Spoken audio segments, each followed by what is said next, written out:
Hey Copper Nerds, let's examine my channel token pocket piece. Let's get into it.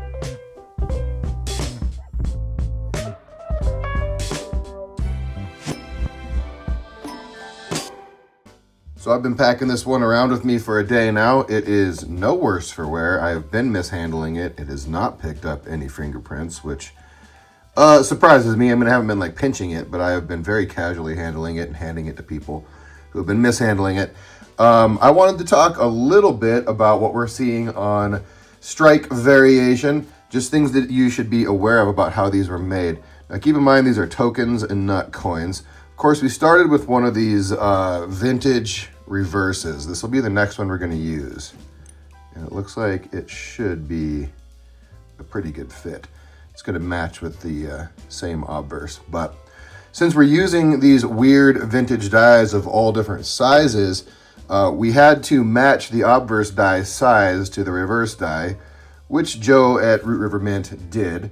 And as a result, there are no standard planchets available for this oddball size. So Joe had to cut down planchets to work for this project.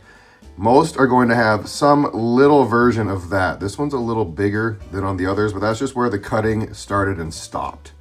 Other features you'll notice, depending on how your particular token was struck, is you could end up with a little bit of a wire rim like that. These are struck without a collar.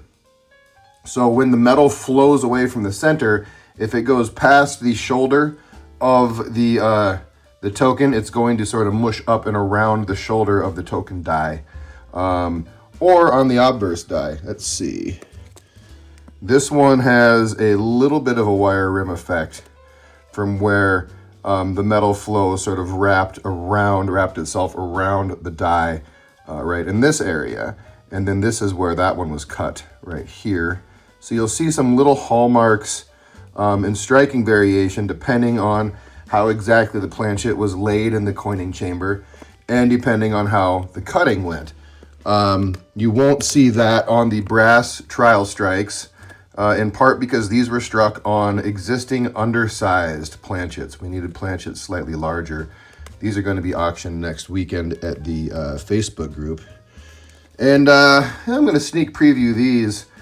These pewter pieces are really neat, and almost nobody's going to end up with these. You can't buy them.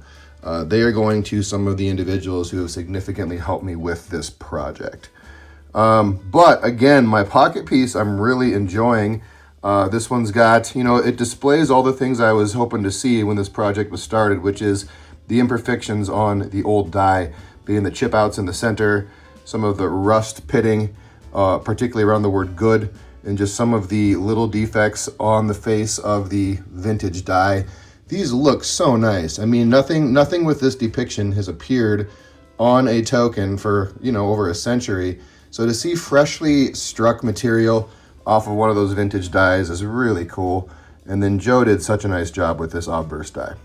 So that kind of covers the little anomalies that you're going to see on these tokens. But that is because of all of the hand work that went into them. And I just think they're lovely. I can't wait to do our second variety, along with a run of some errors. The error that I am keeping for myself is this flip over double strike, which is kind of cool. You get the full liberty there, and you get your in trade at the bottom. And then on this side, you get sort of the vintage die along with the channel name at the top. So I thought this was kind of fitting for me to be able to see the old die along with the channel name on the same side. So I'm glad I ended up with that one. And then Greg and Tyrone, my error experts, are getting the other two errors that came out of this production. But the luster is fantastic. Again, I've been handling this one pretty nonstop for 24 hours, and it's looking good. I just love this die. I like the stars in the center, the wreath of stars. I call this one the starred reverse. I love the 5-cent denomination depiction twice. Just such a super, super cool piece. And again, the obverse could not have possibly come out cooler.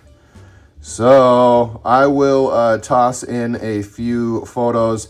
If you have not signed up for pre-orders on these, I'm running pre-orders through Sunday tomorrow. What'll that be? The 15th, Sunday the 15th at like 5 p.m. Pacific, 8 p.m. Eastern is when I'm going to close down pre-orders, which is $40 shipped for one of these. And then the auction for the Obverse Trial Strike medals, there's 5 of these being auctioned right now over in the Facebook group. These are on big ol' 1 ounce copper blanks. They are individually numbered on the reverse. They come in flips, but they're Trial Strike. And then we're auctioning off 3 through 7 of 12. February 2026. These were struck last month. And such a beautiful strike. Note you're getting all of the dental detail. On the tokens, you get dentals around the edge, but on the Trial Strikes, you get the full dental pattern because the full die was struck into this oversized blank. So these are fantastic. The bidding is going between 60 and 105 right now. So again, the top 5 bidders will be able to get one of these. So right now your entry point is $60.